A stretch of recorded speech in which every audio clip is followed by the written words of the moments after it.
अगर अभी तक आपने मेरे चैनल को सब्सक्राइब नहीं किया है तो जल्दी से सब्सक्राइब बटन पर क्लिक कीजिए और साथ ही साथ बेल आइकन पे क्लिक कीजिए ताकि जब भी मेरा वीडियो आए तो सबसे पहले आपको नोटिफिकेशन मिले। हेलो दोस्तों, मेरा नाम है शिवम और आज का ये मेरा वीडियो स्पेशली हार्डकोर गेमर्स के लिए जो कि गेमिंग के बहुत ज़्यादा शौकीन है और वो लोग किसी अच्छे सिस्टम के अंदर इन्वेस्ट करना चाहते हैं बट वो लोग कंफ्यूज है कि उनको कौन सा सिस्टम लेना चाहिए। यदि आपको लगता है कि आपको लैपटॉप गेमिंग के लिए बेटर है या कुछ लोगों को लगता है डेस्कटॉप गेमिंग के लिए बेटर है, तो इस कन्फ्यूजन को मैं आज आपका दूर करने वाला हूँ। तो ये जानने के लिए इस वीडियो को लास्ट तक ज़रूर देखिए।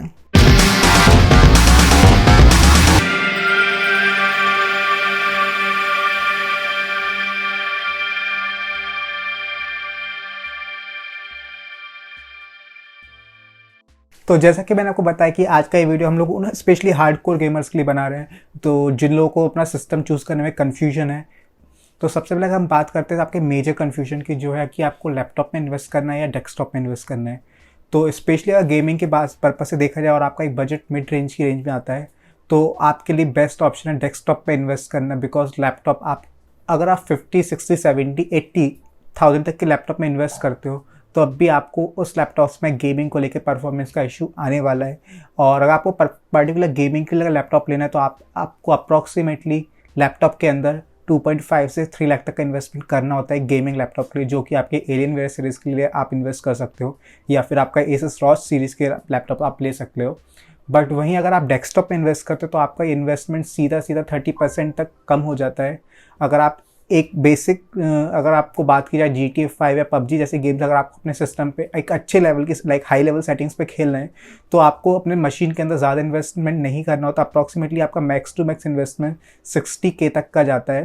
तो जिसमें आपके फॉलो और सबसे अच्छी चीज़ क्या है, जो आपका लैपटॉप होता है, आपका जो लैपटॉप आ रहा है फर्स्ट टाइम आपका जो कॉन्फ़िगरेशन आपको मिल रहा है टिल द एंड आपके लैपटॉप की सेम कॉन्फ़िगरेशन रहने वाली है। लाइक अगर 1 साल बाद या 2 साल बाद आपको लगता है कि आपके सिस्टम को अपग्रेड की ज़रूरत है तो उस केस में आपके लैपटॉप में आपके पास वो कंपैटिबिलिटी नहीं होती है।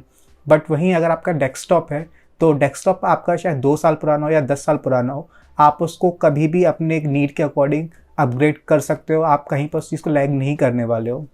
बट स्टिल अगर आपको लैपटॉप में ही इन्वेस्ट करना है गेमिंग के पर्पज़ से तो लाइक आपके पास ऑप्शंस होते हैं। एलियन वेयर का ऑप्शन आपके पास है, आपके पास एसस की रॉग सीरीज़ का ऑप्शन है। आप इन दोनों लैपटॉप्स में से गेमिंग के लिए कोई भी वर्जन्स ले सकते हो। आप लाइक इन लैपटॉप्स के अंदर आपको काफ़ी माइंड ब्लोइंग परफॉर्मेंस देखने को मिलता है। और वहीं अब हम लोग बात करते हैं डेस्कटॉप के लिए, जिन लोगों का बजट ज़्यादा नहीं है बट गेमिंग के बहुत ज़्यादा शौकीन है, तो उन लोगों के लिए डेस्कटॉप्स का बेस्ट ऑप्शन है। बस डेस्कटॉप का एक यही नुकसान है कि आपको पोर्टेबिलिटी नहीं मिलती है, बट अगर आपको गेमिंग करना है तो आपको पोर्टेबिलिटी की ज़रूरत नहीं बनती है। अगर आपको सिंपल ऑफिस वर्क या कोई चीज़ है तो आपको पोर्टेबिलिटी की नीड होती है, बट अगर गेमिंग के लिए बात आती है तो आपको एक प्रॉपर सेटअप चाहिए गेमिंग के लिए, उसी पर आप गेमिंग सही से कर सकते हो। तो जो लैपटॉप पे आपको नहीं मिलता, अगर आप लैपटॉप पे गेमिंग करने बैठते हो तो आपको दुनिया भर की फालतू की चीज़ें कनेक्ट करना पड़ती है, तब जाकर आपका एक गेमिंग लैपटॉप सेटअप होता है। बट डेस्कटॉप का आपको ऑब्वियसली बात है एक सिंगल मशीन सेटअप है, तो जो भी आपको करना है उसी मशीन के ऊपर करना है, आपको एडिशनल कुछ अलग से नहीं चाहिए। तो अगर सबसे पहले आप अपनी खुद की एक गेमिंग मशीन बिल्डअप करते हैं तो आपको मेजर कंपोनेंट्स क्या चाहिए होते हैं वो मैं आपको बताता हूँ। तो जब भी आप अपनी गेमिंग मशीन बिल्डअप करते हैं तो सबसे पहले आप ध्यान दीजिए आप जो भी प्रोसेसर ले रहे हैं वो आपका एटलीस्ट 3.0 गीगाहर्ट्ज़ के अबव क्लॉक स्पीड का प्रोसेसर हो। अदरवाइज आपके गेम में आप हाई लेवल से अगर बात की जाए आपके गेमिंग की परफॉर्मेंस की तो आप उनको एक मॉडरेट लेवल तक के गेम आप खेल सकते हैं 2.5 गीगाहर्ट्ज़ तक के प्रोसेसर में। बट अगर आपकी प्रोसेसर स्पीड 3.0 गीगाहर्ट्ज़ के अबव होगी तो आप हाई सेटिंग्स तक के गेम को ईजिली उस पर रेंडर कर सकते हैं। अब बात आती है हमारे GPU की। तो GPU का यहाँ पे सबसे बड़ा रोल है आपके प्रोसेसर के साथ साथ में। अगर आपके कंप्यूटर में GPU नहीं, यानी आपके डेस्कटॉप में अगर GPU नहीं होगा तो आप गेम्स खेल पाएंगे, कुछ गेम्स चल जाएंगे आपके, बट उनको अगर आप एडवांस लेवल पे चलाना चाहें तो वो चीज़ नहीं चल पाएगी। और कई सारी गेम्स जो चलेंगे उनमें आपको काफ़ी सारा लैग देखने को मिलेगा। लाइक किसी गेम पर आपका FPS कम मिलेगा, आपको किसी गेम पर आपको पिक्सेलेशंस इशू आएंगे। तो ये सारी चीज़ें आपको विदाउट GPU को फील होती हैं। तो उन प्रॉब्लम्स को ओवरकम करने के लिए आपका GPU काम आता है। तो अगर आप GPU के लिए बात करते हैं तो GPU में आपको बहुत सारे ऑप्शंस देखने को मिलते हैं। लाइक आपको 1 GB आता है, 2 GB भी आता है, 3 GB, 4 GB, 6 GB, 8 GB। और इनके साथ साथ में आपको 2 मिलते हैं, एक आपका PCI एक्सप्रेस होता है और एक आपका नॉर्मल लो पावर्ड ग्राफिक्स होता है। तो गेमिंग की जब आप बात आती है तो आप लो पावर्ड ग्राफिक्स कार्ड्स को मत देखिए। लो पावर्ड ग्राफिक कार्ड सिर्फ कुछ बेसिक स्पेसिफिक टूल्स को रन करने के पर्पज़ से आते हैं, उन पर आप हाई लेवल की गेमिंग्स नहीं कर सकते। तो जो भी आपको ग्राफिक कार्ड दिखता है तो या GPU दिखता है तो उसमें आप अगर आपको लो पावर्ड लिखा हुआ है तो आप वाले GPUs को मत लीजिए। और ओवरऑल अगर गेमिंग के परफॉर्मेंस की अगर बात करते हैं तो गेमिंग का परफॉर्मेंस अगर आपको अच्छा चाहिए तो एटलीस्ट आप 6 GB या 8 GB का ग्राफिक कार्ड अपने डेस्कटॉप के लिए चूज़ कीजिए। और बाकी कुछ ग्राफिक कार्ड जो आप ले सकते हो 6 और 8 GB वो मैं नीचे डिस्क्रिप्शन में मेंशन करूँगा, तो आप वहाँ से उन ग्राफिक कार्ड्स को चेकआउट कर सकते हो। नेक्स्ट फैक्टर है हमारा मदरबोर्ड। मदरबोर्ड और कह सकते हैं हम लोग चिपसेट। तो चिपसेट डिपेंड करता है आपके प्रोसेसर के कंपैटिबिलिटी के ऊपर, आप कौन सा प्रोसेसर आप लेने वाले हो उस प्रोसेसर के ऊपर डिपेंड करता है आपका मदरबोर्ड की कंपैटिबिलिटी क्या रहने वाली है। लाइक अगर आप i3 3rd जनरेशन लेते हैं, 4th जनरेशन लेते हैं या 7th 8th जनरेशन आप कोई प्रोसेसर लेते हैं तो उस प्रोसेसर का आपका जो आर्किटेक्चर होगा उस प्रोसेसर के आर्किटेक्चर के ऊपर आपका मदरबोर्ड डिपेंड करता है। तो मदरबोर्ड में आप कोई भी मदरबोर्ड ले सकते हैं, बट बस प्रेफर कीजिएगा आपके जो बेसिक चिपसेट्स होते हैं आप बेसिक चिपसेट्स मत लीजिएगा। तो आपको एसस के मदरबोर्ड्स आते हैं, आपके पास इंटेल के ऑफिशियल मदरबोर्ड्स होते हैं, आप ये देख सकते हैं आपके पास एसरॉक के मदरबोर्ड्स होते हैं। तो ओवरऑल आपको जो है मदरबोर्ड लेना है, आपको चिपसेट नहीं लेना। चिपसेट का परफॉर्मेंस काफ़ी लो होता है और वो जल्दी ख़राब होने के चांसेस भी बहुत ज़्यादा होते हैं, बट आपका जो मदरबोर्ड होता है वो लॉन्ग टर्म काफ़ी अच्छा परफॉर्मेंस आपको देखने को मिलता है। और उसके बाद कोशिश कीजिएगा आप जो मदरबोर्ड ले रहे हैं अगर आपको उसमें ऑन बोर्ड GPU मिलता है तो आप वैसा मदरबोर्ड साथ में लीजिए, बिकॉज अगर आप एक्सटर्नल GPU के साथ में आपको ऑन बोर्ड GPU होता है तो वो आपके परफॉर्मेंस को मल्टीप्लाई करके काफ़ी इंप्रूव परफॉर्मेंस आपको देखने को मिलती है। और आजकल जितने भी नए मदरबोर्ड्स आ रहे हैं तो आप प्रेफर कीजिए आपको मदरबोर्ड HDMI पोर्ट्स वाले मिले। लाइक अभी तक जो पहले मदरबोर्ड आते थे उनके अंदर आपको HDMI पोर्ट्स नहीं मिलता था, या फिर हमारे जो कीबोर्ड माउस के जैक होते हैं वो आपको ट्रेडिशनल पिंक और ग्रीन वाले US जैक्स यहाँ पे दिए जाते हैं लैपटॉप और कीबोर्ड के लिए। बट अब जो नए ट्रेंड के मदरबोर्ड्स आ रहे हैं उनमें आपको HDMI पोर्ट दिया जाता है डिस्प्ले आउटपुट के लिए, और उसके साथ साथ में आपको USB दिए जाते हैं कीबोर्ड माउस के लिए, जो कि पुराने वाले ग्रीन एंड पिंक जैक्स होते तो उनको एलिमिनेट कर दिया गया आज के टाइम पर।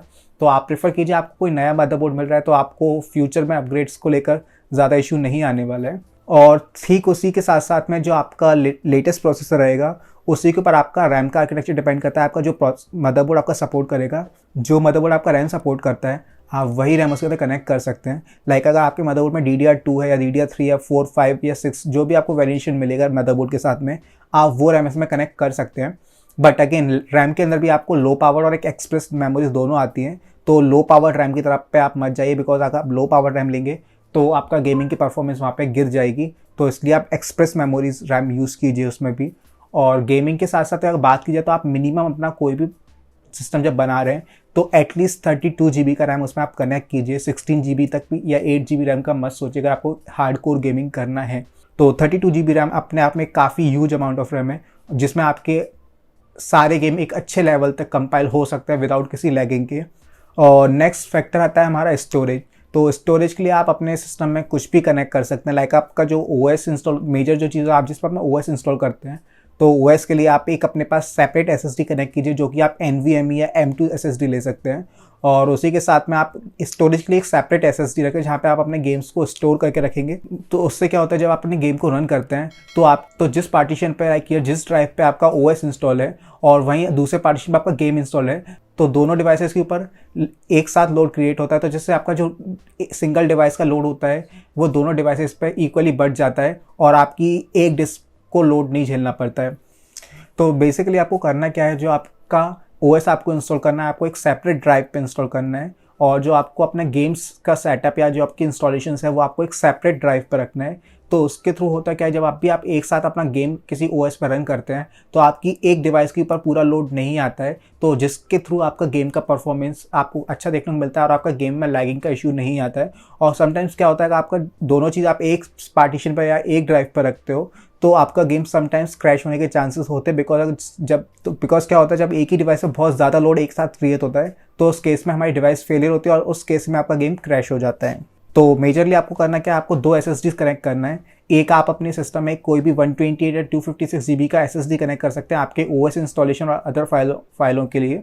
और वहीं आपको गेम्स के स्टोरेज के लिए बात आती है तो आप अपनी नीड के अकॉर्डिंग कितना भी आप लगा सकते हैं, 1 TB 2 TB 500 GB आपके ऊपर डिपेंड करता है आपको कितना स्टोरेज चाहिए। अब बात आती है सबसे बड़ी चीज़ की, आपके गेमिंग के व्यू एक्सपीरियंस की। तो डिस्प्ले एक्सपीरियंस या व्यू एक्सपीरियंस की जब बात आती है तो आपको एक अच्छा मॉनिटर लेना बहुत ज़रूरी है उसके लिए। तो आप जो मॉनिटर लेते हैं आप कोई भी एक HDMI मॉनिटर ले सकते हैं, 20 इंचेस 25 इंचेस 32 इंचेस 40 इंचेस आपके भी नहीं, के ऊपर डिपेंड करता है आपका कितना बजट है, आप कितना उसमें इन्वेस्ट कर सकते हैं, वो चीज़ टोटली आपके ऊपर डिपेंड करती है।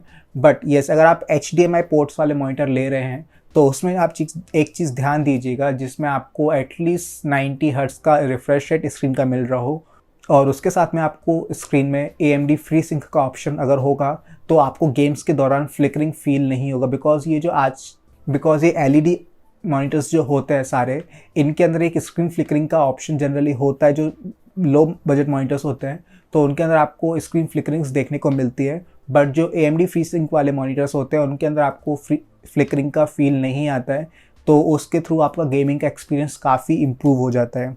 तो अगर बात की जाए अब इन सारी चीज़ों का, अगर आप टोटल कॉस्ट का सम निकालते हैं तो लाइक अगर आप एक प्रोसेसर और एक मदरबोर्ड का आपका कॉम्बो का काउंट किया जाएगा, अगर आप एक i5 प्रोसेसर लेते हैं 3 गीगाहर्ट्ज़ के अबव की क्लॉक स्पीड का, तो और उसी के साथ साथ जो आपका कंपैटिबल बोर्ड उसके लिए रहेगा, तो उसकी बात की जाए तो अप्रॉक्सीमेटली उसका कॉस्ट आपको पड़ता है 20 से लेके 15 से 20,000 के बीच में। आपका मदरबोर्ड और आपका प्रोसेसर दोनों कॉस्ट करते हैं, डिपेंड करता है कि आप कौन सा मदरबोर्ड ले रहे हैं उसके ऊपर ये चीज़ प्राइस वेरी करती है। जो 5,000 का डिफरेंस है वो मेजरली उसका प्रोसेसर की जनरेशन को लेकर और मदरबोर्ड के टाइप को लेकर डिपेंड करता है। नेक्स्ट हम लोग बात करते हैं GPU की। तो GPU में आपके पास अगर आप 6 GB तक का GPU लेते हैं तो आपकी गेमिंग परफॉर्मेंस को इम्प्रूव करने की जो ग्राफिक कार्ड है, अप्रॉक्सीमेटली आपको मिनिमम 12 से 13,000 रुपये का ग्राफिक कार्ड पड़ता है मिनिमम, अगर 6 GB का ग्राफिक कार्ड लेते हैं। और अगर आप 8 GB तक के ग्राफिक कार्ड पर जा रहे हो तो एटलीस्ट आप मान के चलिए वो कॉस्ट आपको करेगा अप्रॉक्सीमेटली 25,000 और 26,000 का आपको ग्राफिक कार्ड कॉस्ट करता है। तो लेकर अगर आप एक अगर आपको एक मीडियम इन्वेस्टमेंट रखना है तो आप 12 से 13,000 तक की रेंज का 6 GB का ग्राफिक कार्ड आप लेके उसको इंस्टॉल कर सकते हो। और उसके बाद बात आती है हमारी रैम की। तो रैम डिपेंड करता है प्राइस मेजरली। अगर आप आज के टाइम के अगर आप लेटेस्ट हार्डवेयर कॉन्फ़िगरेशंस के हिसाब से देखेंगे तो आपको DDR4 या DDR5 के वेरिएंट्स के रैम मिलेंगे।